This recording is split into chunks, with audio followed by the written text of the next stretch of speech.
Olá, poderosos. Aqui é o professor Renato Martins. E hoje vamos aí mais um vídeo de geografia. Hoje vamos complementar a parte da agropecuária, né? Que vamos falar especificamente aí da pecuária. Nós já temos outros dois vídeos aí falando das técnicas agrícolas e da agricultura como um todo, da divisão da agricultura moderna e tradicional. Então, hoje a gente vai dar uma ênfase aí ao contexto da pecuária. A pecuária, lembrando que ela não se restringe apenas ao contexto do gado, né? Então, a gente aqui no Brasil acaba associando muito a pecuária somente à pecuária bovina, né? A bovinocultura, mas na verdade a pecuária ela é muito mais ampla, né? Então, sempre a gente acaba criando algumas ideias um pouco limitadas por causa até mesmo do contexto que a gente está inserindo, né? Então, quando a gente fala de pecuária, a gente está falando de criação de animais, independente de que espécie seja. Então, se a criação desses animais ela tem o foco no comércio, então você tem aí um sistema de pecuária, seja ela bovino, suíno, equino, peixes, né, piscicultura. Então, sim, vai depender somente do contexto vinculado ao destino final dessa criação. No caso do Brasil, o maior exportador de carne bovina do mundo. Então a gente acaba associando muito isso, né? Porque é praticamente o que a gente mais vê. Se você viaja pelo interior do Brasil, principalmente aí nas regiões sul, centro-oeste, sudeste, você se depara assim com quilômetros e mais quilômetros e quilômetros de áreas de pastagem e parece que aquilo nunca acaba, né? Interminável. E principalmente no Brasil existe uma condição muito favorável à criação do gado, né? A criação do gado, principalmente o espaço. Isso é um fator importantíssimo aí nessa questão, né? O espaço, nós temos uma extensão territorial aí considerável, né? O quinto maior território do mundo, e praticamente todo o nosso território ele é habitável, ele é cultivável, então ele pode ser utilizado aí na prática da agropecuária. E o outro contexto também é o nosso clima, né? O clima favorece aí muito a criação de gados e o cultivo também de vegetais.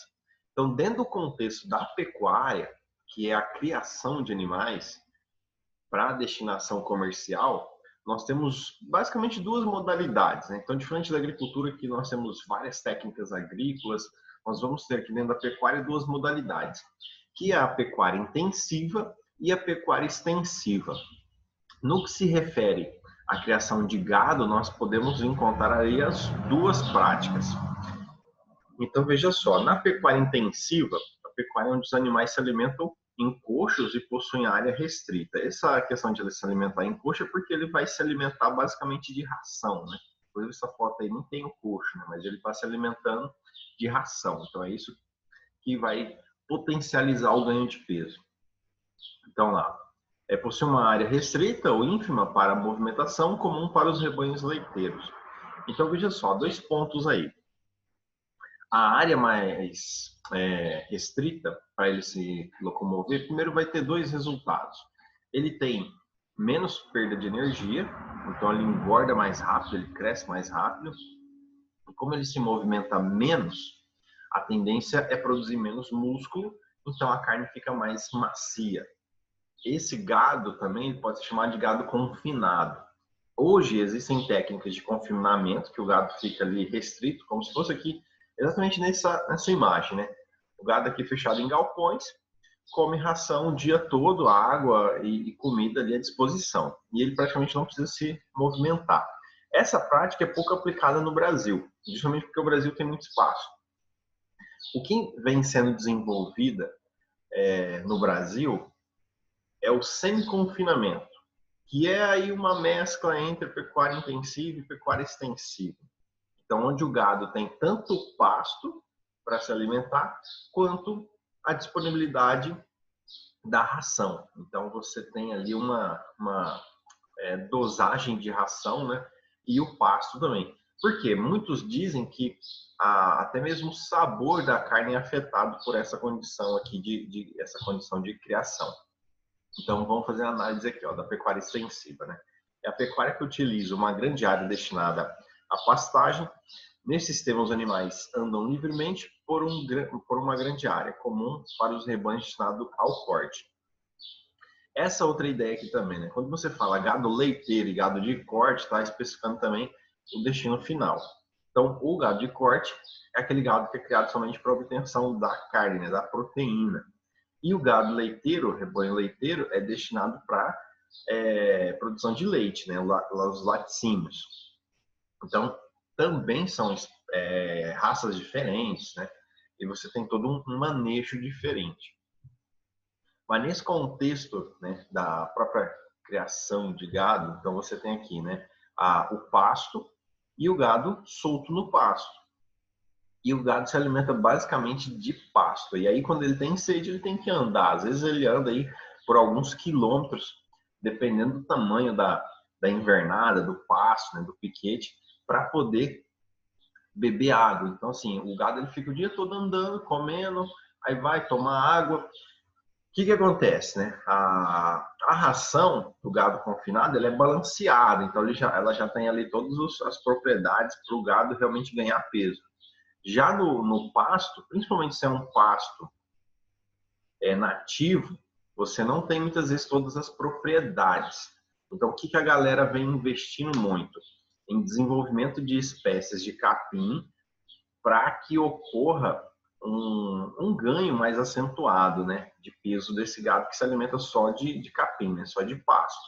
Então, você tem também, na mesma ideia aí da pecuária extensiva, a aplicação ultimamente de técnicas mais desenvolvidas, né, a própria tecnologia como um todo, para promover esse ganho de peso, né, para o gado engordar mais rápido. Então, mesmo na pecuária extensiva, hoje nós temos aí essa aplicação de tecnologias aí no melhoramento da alimentação desse gado.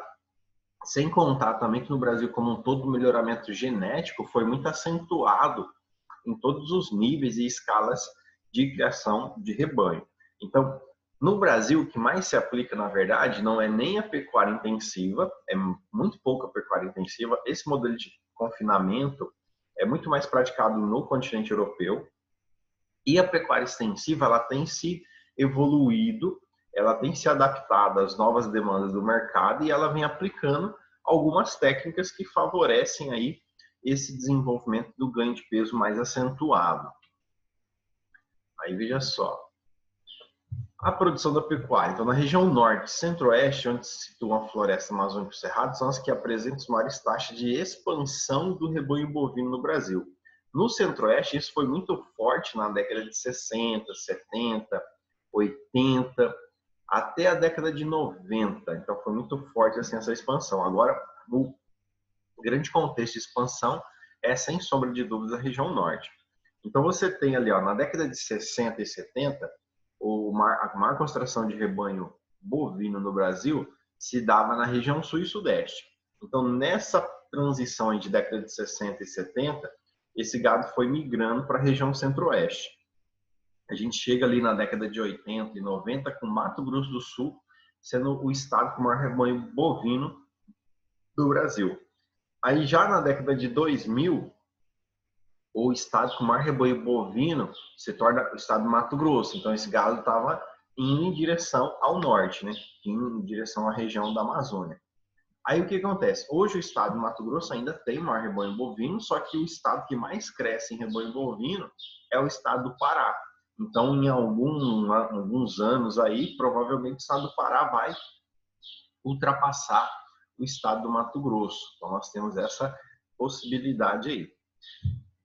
Aí nós temos, então, consequentemente a isso, processo de desmatamento, abertura de novas áreas para criação de pastagens. Então, nas regiões citadas, a criação de gado bovino é extensiva, com gado criado a solto no pastos e produção destinada ao corte. Então, o foco principal é a produção de proteína. O rebanho bovino brasileiro proporciona o desenvolvimento de dois segmentos lucrativos: a cadeia produtiva da carne e leite. Então, aqui na cadeia produtiva da carne entra os frigoríficos e na cadeia produtiva de leite entra os laticínios, que são agroindústrias, né? Então, são cadeias produtivas associadas diretamente à produção rural. Aí o valor bruto de produção desses dois segmentos, estimado em 67 bilhões, e é um processo crescente, né? Então, esse valor ele é de 2012. Então, você tem aí um processo de valorização dessa cadeia produtiva muito destacado. Aí, aliado à presença de atividades em todos os estados brasileiros, evidencia a importância econômica e social da bovinicultura no país. Então, hoje, o segundo principal produto de exportação do Brasil, né, perdendo só para a soja, é a carne bovina. E o Brasil ele tem não só quantidade, mas qualidade para atender o mercado internacional. Aqui só para a gente fazer uma análise, né, dos estados que mais abatem cabeças de gado, né? Então aqui, ó, o estado do Mato Grosso é o maior rebanho, então é o que mais abate também. E aqui é só uma comparação de 2011 para 2012, a gente vai ver um outro gráfico mais atualizado, em relação ao crescimento de algumas unidades federativas. Aqui os melhores colocados todos cresceram, né? Então aqui, Mato Grosso do Sul, segundo maior rebanho aqui, segundo colocado, veja só o aumento de abate de Mato Grosso do Sul, muito mais acentuado, né? E aí nós temos São Paulo, que teve um crescimento bem inferior, Goiás, Minas Gerais, aumentando também o crescimento, o estado do Pará. Então, logo o estado do Pará ele vai estar nesse nível aqui, ó, do estado de Mato Grosso do Sul. Aí, na sequência, ó, Rondônia, então Pará e Rondônia são estados da região norte, aí Rio Grande do Sul e Paraná da região sul, Bahia do Nordeste. Então, perceba aí que o Nordeste ele também não se destaca muito nesse contexto, né? Porque lá nós temos a pecuária extensiva, mas é uma pecuária mais focada a uma demanda interna, uma demanda regional. Então, nós não temos assim um grande investimento nesse processo de expansão da bovinicultura. Com exceção ali da Bahia, que tem a área do seu território em outros biomas, então isso favorece. Agora, quem está ali no sertão do Nordeste, né, já tem mais dificuldade de empenhar esses investimentos. E aqui também o Acre, na região norte, aí as demais unidades federativas tiveram uma queda, né? Mas a ideia aí, né, da região centro-oeste é muito forte nesse contexto da expansão da bovinicultura indo em direção à região amazônica. Aqui, total de bois gordos abatidos semestre a semestre, então de 97 a 2017, é o dado mais atualizado em relação ao Brasil. Então você tem ali, ó, em 1997, uma quantidade que não dá nem para comparar, né? Então, 20 anos depois, ó, a quantidade de crescimento que nós tivemos aí foi muito intensa. Então, por quê?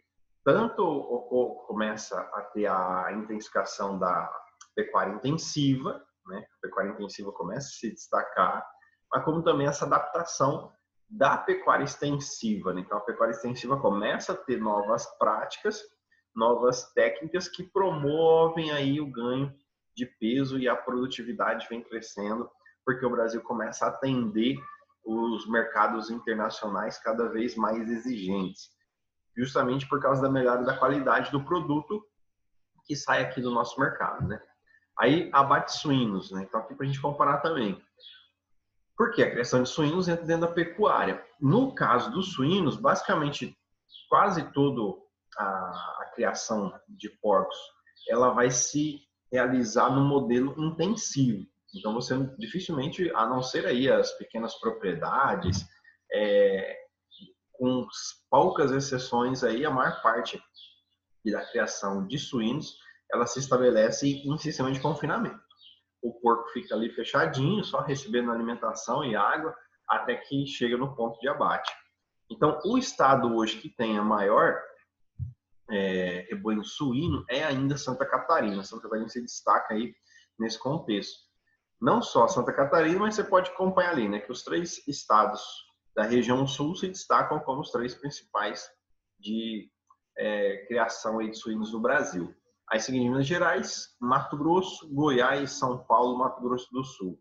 Esses estados aqui também se destacam em relação ao cultivo de milho, que é a base da alimentação dos porcos, para a produção da ração dos porcos. Então, todos esses estados aqui são grandes cultivadores de trigo também. De trigo não, desculpa, de milho. Aí aqui para a gente ter uma ideia, ó, comparando a evolução do abate de porco, dos suínos e dos bovinos. Então aqui, ó, bovino, essa linha mais escura. Em 2006, o abate de bovinos era superior ao abate de suínos. E ali por volta de 2008, teve uma inversão. Isso a gente pode até relacionar, por exemplo, com a crise internacional de 2008. A proteína do suíno é mais barata que a proteína do bovino. Então, pode ter ocorrido aí essa maior tendência de busca da carne suína em relação ao custo, né, ao preço. E a ocorrência também da entrada de novos mercados consumidores. Então, a gente tem exportado muita carne suína para países asiáticos, como por exemplo a China. Inclusive, nesse contexto de pandemia, o Brasil aumentou exportações não só de suíno, mas também principalmente de bovinos, né? Porque principalmente a China, né, aumentou a sua demanda aí de consumo interno de alimentos dos mais variados, né? Principalmente em relação aí a esse contexto fitossanitário da pandemia. Mas acompanha ó, que até 2017 ó, a porcentagem aí de abate, né, de suínos tende a crescer, né? Então veio crescendo consideravelmente, enquanto aí do bovino ficou mais estável nesse intervalo aí, em questão de rebanhos, né? O que acontece? É importante a gente destacar também o seguinte, que o Brasil, ele exporta praticamente toda a carne bovina que é produzida dentro do nosso território. Muitas vezes até falta carne para abastecer o mercado interno. Então, o que o Brasil faz? Ele realiza a importação, principalmente dos países do Mercosul. Geralmente, o Paraguai acaba abastecendo também o mercado nacional, porque a gente tem uma carne mais valorizada, a gente vende essa carne no mercado internacional e muitas vezes a gente traz gado do Paraguai para promover aí o abastecimento do mercado interno. Então, ocorrem essas considerações aí também. Aí no abate de frangos, veja só, os estados da região sul, aí é muito consideração por causa do clima, né, que favorece também essa prática. Então nós temos ali, estado do Paraná, Santa Catarina e Rio Grande do Sul, tendo ali a ponteira do abate de frangos, aí segue a região sudeste e centro-oeste. Então, a região centro-sul, na perspectiva aí da criação de frangos, de suínos e boa parte do rebanho bovino, né, tem aí um grande destaque. Então, aqui a evolução do efetivo de galináceos, né, até 2016 também teve um crescimento. Lembrando também que nós temos aí um processo de fornecimento de frangos para o mercado árabe muito forte. Existem várias plantas de produção de proteína de frango aqui no Brasil que foram construídas exclusivamente para atender a exigência desses mercados do Oriente Médio. Então tem toda uma normatização que eles exigem para fazer essa compra, né? Aí o sistema integrado de produção, parceria entre produtor integrado e indústria. Isso forma as agroindústrias, né? Então, porque o produtor é responsável pela construção do aviário e por criar os frangos. Como na região sul nós temos aí um número de pequenos proprietários, de cooperativa maior, então a gente acaba tendo também esse contexto de forma mais aplicada, né? Mais intensa.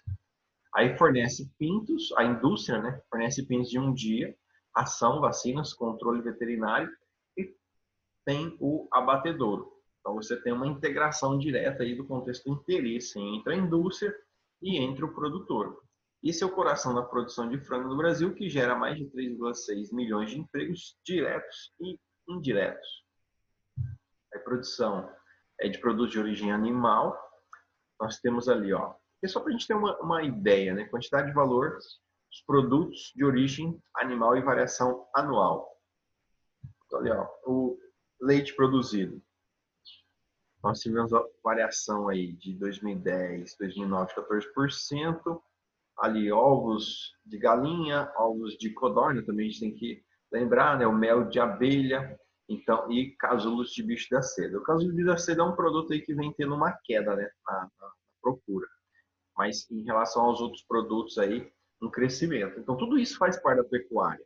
Então, Não importa o tamanho do animal, né? Inclusive, apicultores também estão no ramo da pecuária. Então, você tem uma cadeia muito ampla aí de capacidade produtiva dentro da pecuária. E só para a gente fazer um exercício bem rápido, né? Assinale no mapa abaixo conforme a simbologia do quadro que segue, os respectivos pedidos solicitados. Então, estado que possui a maior produção de soja, estado que possui maior rebanho de gado suíno, estado que possui maior produção de laranja e estado que se destaca na produção de leite da região sudeste. Então, vamos por aqui, ó. Maior produção de soja, suíno, laranja e leite. Então, maior produção de soja, o estado de Mato Grosso. Aí nós temos lá, né, suíno. Então, suíno, Santa Catarina. Laranja, São Paulo, não é isso? E agora o de leite. Minas Gerais, historicamente, e São Paulo, aí, que ampliou muito a sua condição de produtor de leite no Brasil.